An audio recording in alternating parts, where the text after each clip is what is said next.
आप सभी लोगों का स्वागत है जीके जिस मस्ती 2.0 के एक बेहतरीन वीडियो में। आज हम बताने वाले हैं आप लोगों को शीतलहर के बारे में। ठीक है, शीतलहर के बारे में बताने जा रहे हैं जो कि आप अपने बच्चों को भी बता सकते हैं कि शीतलहर से हमें कैसे बचा जा सकता है।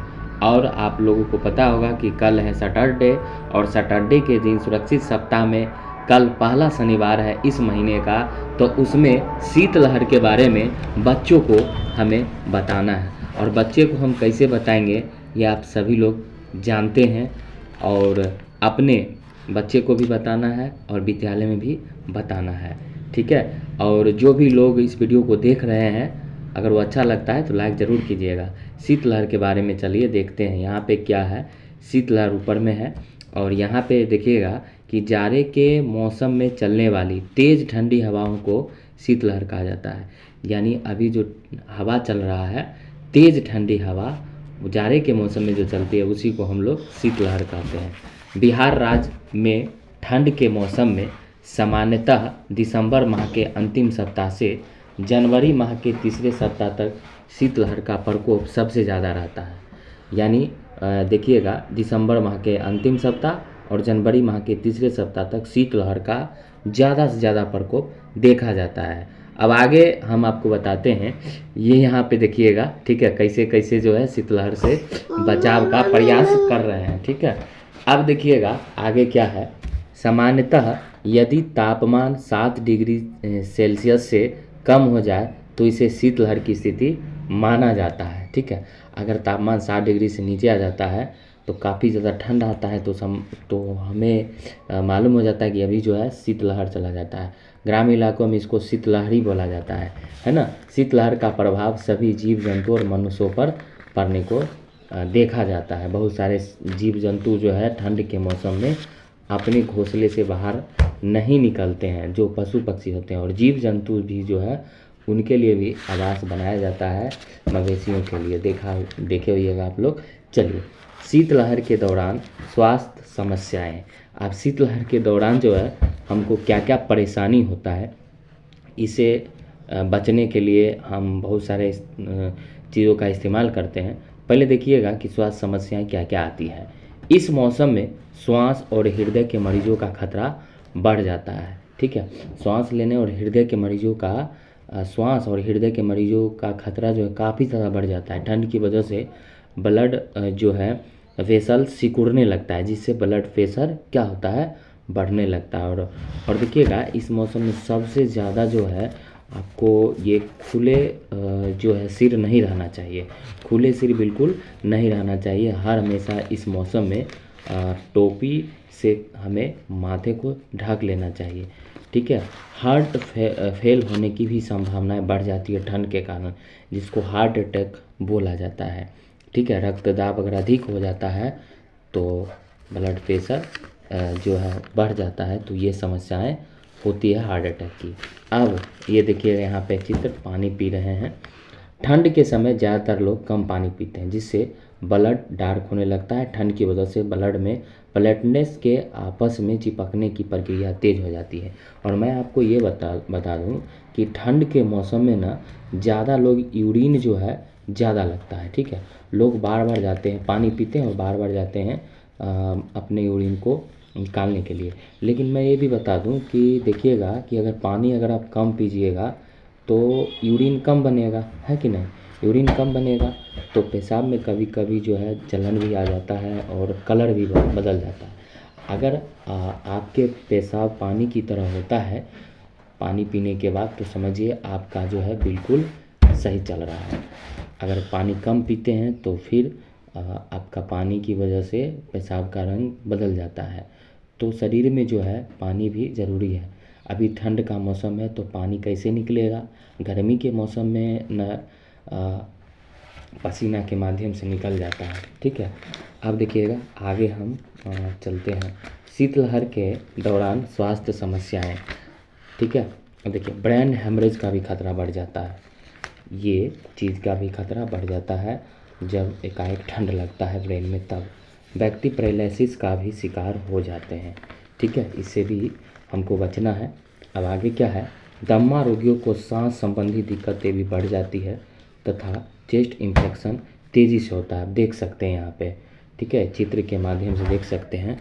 अब देखिएगा यहाँ पे बच्चे में खासकर बच्चे और वृद्ध को निमोनिया होने का खतरा बढ़ जाता है, ठीक है।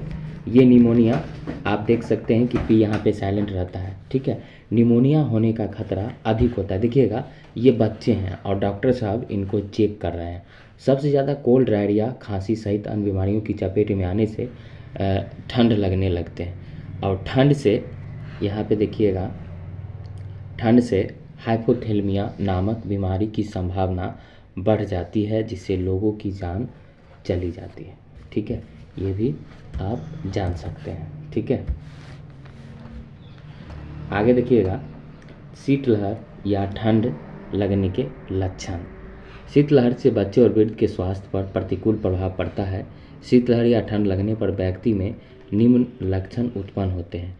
क्या क्या होता है जब लोगों को शीत जो लग जाता है तो लोगों में क्या क्या होता है? शरीर का ठंडा होना, अंग जो होता है वो शून्य पड़ जाता है। अत्यधिक देखिएगा कमी हो जाती है, कपकपी हो जाती है, लोग ठिठुरने लगते हैं, बार बार उल्टी होने लगता है, कभी बेहोशी की स्थिति में अथवा लोग जो होते हैं वो बेहोश हो जाते हैं, जब समझ सकते हैं कि उसको ठंड का असर हो गया है। अब यहाँ पे देखिएगा शीतलहर या ठंड से बचने के उपाय। अनावश्यक घर से बाहर नहीं जाए, यथासंभव कहाँ रहें? घर में ही रहें, सुरक्षित रहें, ठीक है। घर से बाहर नहीं जाए, ये सबसे बड़ी चीज़ है बच्चों के लिए बताना है। यदि घर से निकलना जरूरी हो तो समुचित ऊनी और गर्म कपड़े पहनकर ही निकले। बाहर निकलते समय अपने सिर, चेहरे, हाथ एवं पैर की उपयुक्त गर्म कपड़ों से ढक लें, ठीक है। हमको हीरो नहीं बनना है भाई, हमको सब कुछ ढक के चलना है। अभी ठंड है, ठंड से हमको बचाव करना है। उच्च रक्तचाप एवं मधुमेह के मरीज तथा हृदय के रोगी चिकित्सक की सलाह लेते रहें और समानता धूप उगने पर घर से ही बाहर निकले। इससे क्या होगा? आपको ठंड से बचाव हो सकती है। अब देखिए यहाँ पे आगे शीतलहर या ठंड से बचने का उपाय क्या है कि घर में हो तो क्या करेंगे? घर में रहेंगे तो बंद कमरे में जलती हुई लालटेन, दिया, कोयले की अंगीठी का प्रयोग करते समय धुएं के निकास का उचित प्रबंध करें। प्रयोग के बाद इन्हें अच्छी तरह से बुझा दें, अच्छी तरह से बुझा दें। हीटर, ब्लोअर आदि का प्रयोग करने के बाद स्विच ऑफ ऑन करना न भूलें, ये भी एक चीज़ है, अन्यथा यह जानलेवा हो सकता है। ठंडे पानी से शीतलहर के समय स्नान नहीं करें और क्या करना है? गर्म पानी से ही स्नान करना है। आप चित्र में देख सकते हैं किस तरह लोग ठंड से बचने के लिए ये इस्तेमाल कर रहे हैं, ठीक है। केवल एक कमरे का उपयोग करें। आंतरिक कमरा ठंड के कारण मौसम में गर्मी रह सकता है, ठीक है।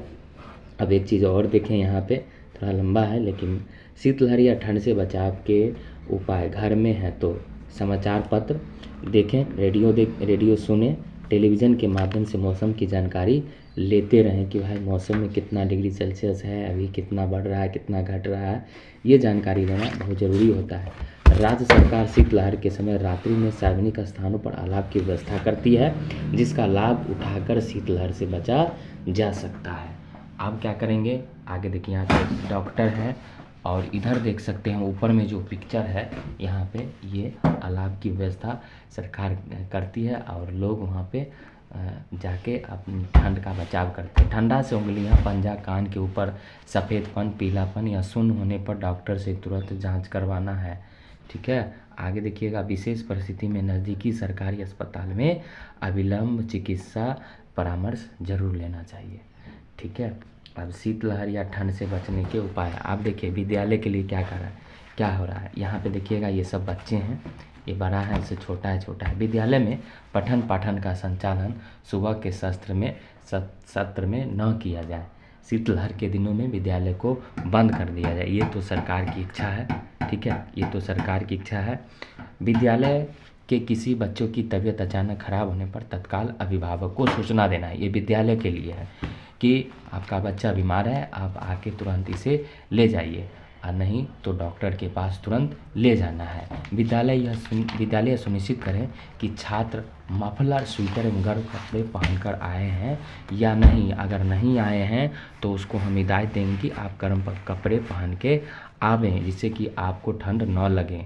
लंच के समय बच्चे को बाहर बहुत समय तक खेलने की अनुमति न दें, क्योंकि बाहर में शीतलहर का प्रकोप ठंड के दिनों में बहुत ज़्यादा होता है।